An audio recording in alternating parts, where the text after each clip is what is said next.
Well. It is now halfway through the summer, and we've gotten quite a doozy of shows, quite an interesting amount of content.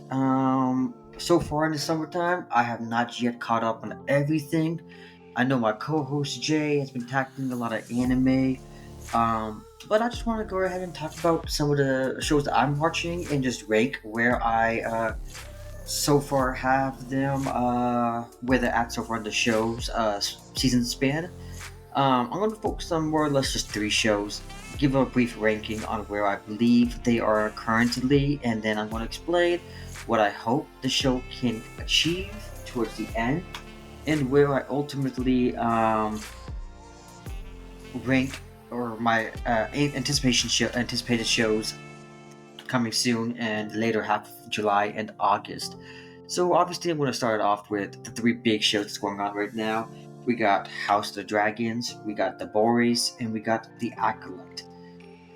I know one does not sound similar to the other. There was definitely a sneak in on the three list I'm talking about here, but definitely I want to rank where we at or where I believe we're at on those three big shows and where I believe each three currently ranks for the summertime thus far. Now there is some shows that I have not just finished or have had a chance to watch yet. I have started the Bear season three. I do apologize. I have not finished it yet. I do know Demon Slayer just had a season finale. My co-host Jay has been watching it, though I have not caught up with that show yet. And then I do know Rings of Power is coming. Only Borders in the Building is coming here in August. So we do have quite a lot to look forward to. But the three shows that's currently airing that I have seen, The Boys, House of Dragon, and Acolyte, I want to go ahead and give a brief ranking. This is the Popcorn Perspective. My name is AK, so thank you so much for joining us. And just because the YouTube algorithm loves it if I say it, please like, comment, and subscribe. Now we got all that filler out of the way, let's talk about the true filler, The Acolyte. No, I'm joking. It's not a bad show by any means, but it has a lot of issues, a lot of pacing concerns.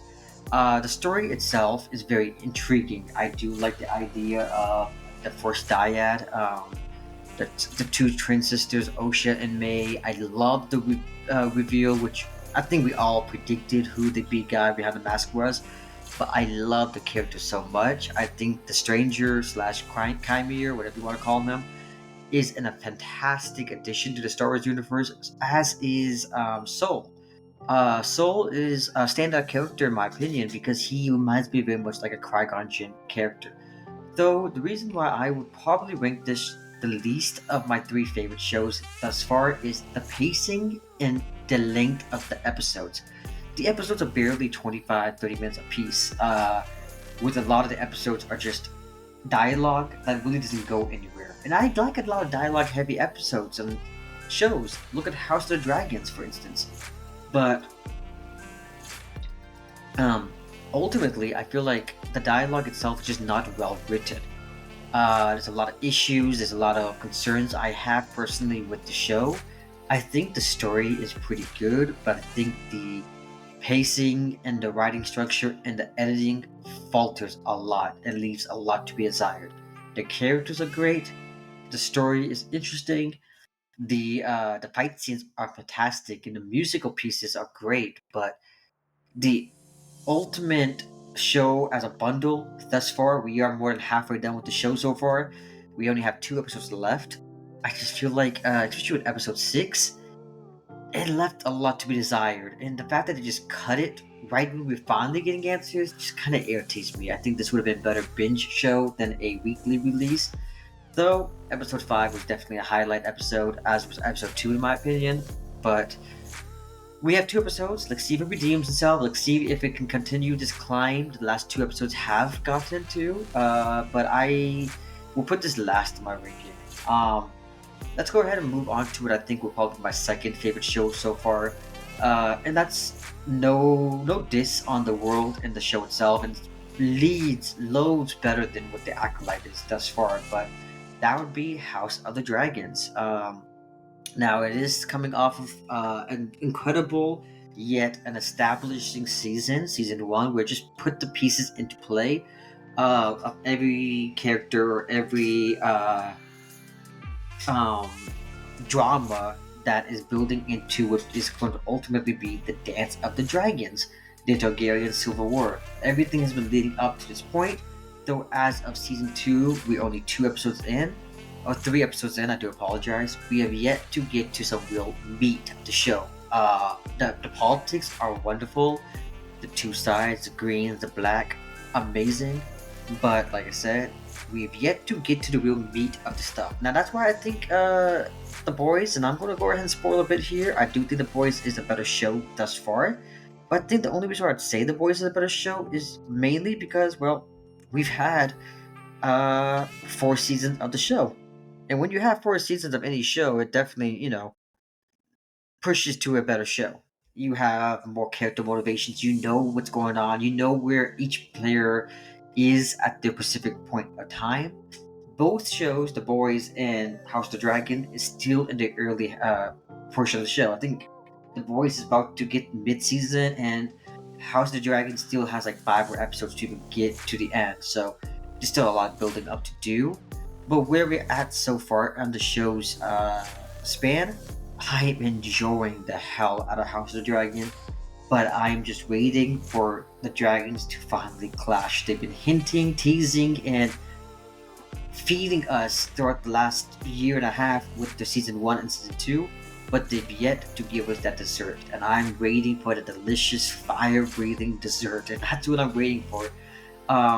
But I do love the two sides. I think the reason why I might put this lower than the boys so far on summer shows of 2024 is, I'll be honest, I am a Green fan.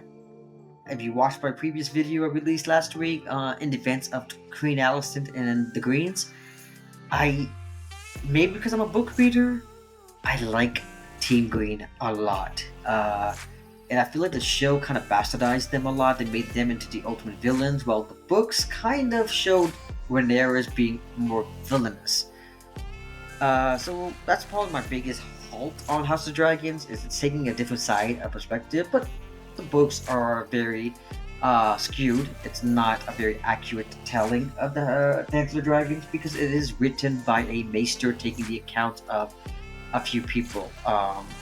Obviously, when you have a jester, an older maester, and they're taking it off of books and stuff that he's read, things are not going to be accurate.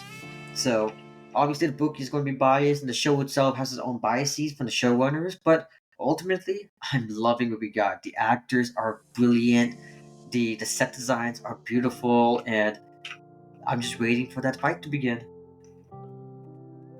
Now that's where it gets me to The Boys. The Boys has just been mind blowing, episode by episode. It did start off slow.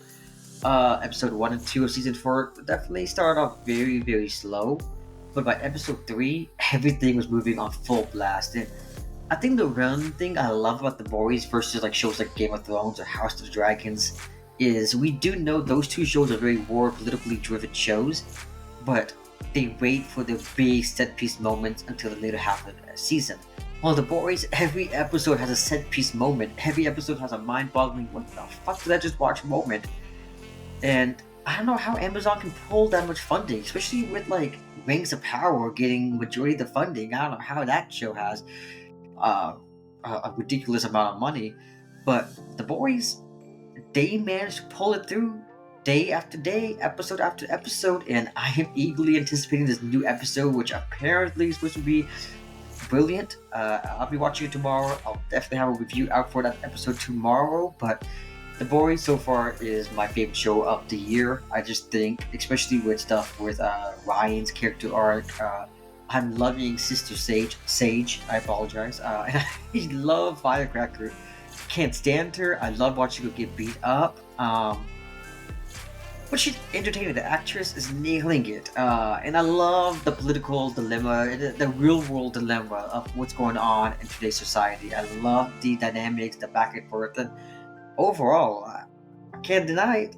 I'm a fan of The Boys. They have never disappointed from season 1 to season 4. So far, it's been great. Nothing's rivaled what we got at Hero Gasm last season. but I'm loving the way they're playing into what happened in Gen V. And I gotta say, I'm looking forward to that show the most whenever it comes on week by week of all three shows. That said, House of the Dragons is pushing close to it. I know here at the Popcorn Perspective, we really do not do rankings out of a 10. We just have a 3 rank tier system: theater popped, home cooked popped, or burnt, disgusting, shitty popcorn. I'm gonna go ahead and break my rule today. I'm gonna go ahead and give you guys the rank number on each 3 shows on where I believe they're at, and then I'm gonna give you a little anticipation on what is coming next with the Popcorn Perspective when it comes to the summer TV shows of 24. So, The Boys. I think The Boys right now is a 9.2 out of 10. I won't push 9.5 and I will never push a 10 because, in my personal opinion, there is no show that is a 10 out of 10. There's a lot of shows that's pushing it. Mr. Robot is there, Breaking Bad, Better Call Saul, but they're not 10 out of 10. Now, I do believe the one show that House of the Dragon is pushing it as close as possible. I apologize, The Boys, is because I just love all the characters. The villains to the heroes to the great characters. I just love the characters and the arcs and the story and just everything that they're doing. It is just mwah, chef's kiss. House the Dragon right now is a 9 out of 10. It's not just a 9.2 just yet. It's definitely pushing. Like I said, it's climbing the heels of The Boys, but I think as The Boys have had more seasons and more episodes thus far, I think The Boys takes the cake. And then trailing quite far behind is Acolyte. It's not the best show. It's not the worst show. It's not the greatest Star Wars show. That's still Andor, but it's getting there. I would probably say if episode 5 never happened, it was probably like a 5.56. I think after episode 5 and episode 6, I would probably push it about a 6.5. I would even say a sympathy 7. Like I said, great idea, poor execution. I love the characters, love the story, love the music, the pacing, the length of each episode, and just the editing just feels off at times. But when the fight scenes happen, oh, it hits hard. Now, like I said, sneak peek on what's coming up next. Like I said earlier, we do have Only Mortals in the Building, season 4 coming out here soon. And we also do got Rings of Power, both shows that I'm looking forward to the most.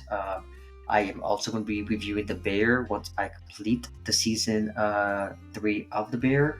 Since it is a binge show, I'm not going to do an episode by episode review. Once I finish all the episodes, I'll give my standing on that show. But like I said, I know my friend Jay over here is reviewing Demon Slayer, and he has such high regards of the finale that he watched. So keep an eye on his video. But like I said earlier, definitely like, comment, subscribe, comment below. What is your favorite show thus far? This show you should recommend? What show should I be watching? Let me know. Thanks.